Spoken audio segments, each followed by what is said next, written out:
দুনিয়ার বিভিন্ন কোণে এমন অনেক খাবার আছে যা আমাদের কাছে অদ্ভুত, ভয়ের, এমনকি ডিস্টার্বিং মনে হতে পারে।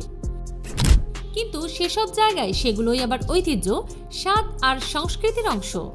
আজ আমরা দেখে নেব পৃথিবীর সবচেয়ে অদ্ভুত কিছু খাবার এবং কেন মানুষ এগুলো খায়। তো চলুন ভিডিওটি শুরু করা যাক।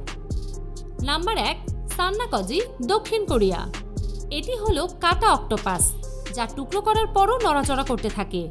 স্থানীয়রা এটি তাজা স্বাদের প্রতীক হিসেবে দেখে। চিবোতে একটু কঠিন হলেও সিফুড প্রেমীদের কাছে এটি জনপ্রিয়।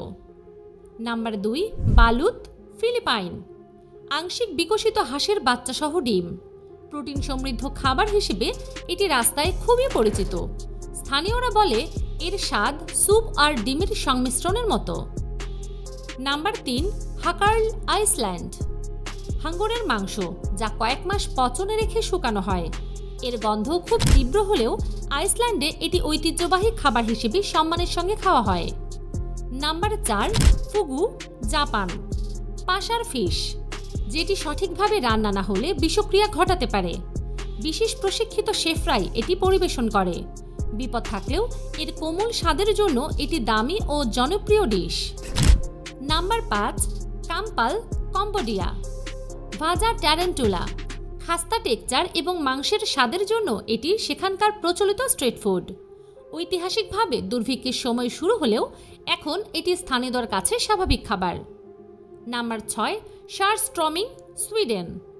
ফার্মেন্টেড হেরিং মাছ, যার গন্ধ অত্যন্ত তীব্র। ক্যান খুলতেই শক্তিশালী গন্ধ ছড়িয়ে পড়ে। তবে স্থানীয়রা বিশ্বাস করে স্বাদই এর আসল আকর্ষণ। Number 7, ক্যাসোমার্জু, Italy. ম্যাগট ভর্তি পচানো চিজ। এর নরম তীব্র স্বাদ পছন্দ করেন অনেকেই। কিছু অঞ্চলে এটি ঐতিহ্যবাহীভাবে খাওয়া হয়। নাম্বার 8, রক্তের স্যুপ, বিভিন্ন দেশ। শূকরের বা গরুর রক্ত দিয়ে তৈরি স্যুপ বা কারি। এশিয়া ও ইউরোপের বিভিন্ন দেশে এটি শক্তি ও পুষ্টির উৎস হিসেবে খাওয়া হয়। Number 9, witchetty grub, Australia.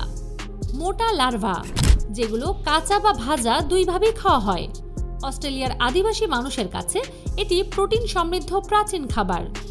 Number 10, escargot, France. শামুক রান্না করা হয় বাটার ও গার্লিক দিয়ে। অনেকেই এটিকে ডেলিকেসি হিসেবে দেখে এবং উৎসবের খাবার হিসেবেও পরিবেশন করা হয়।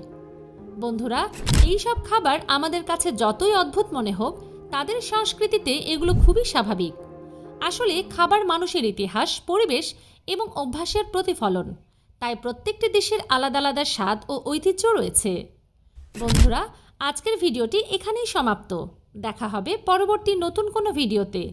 ধন্যবাদ।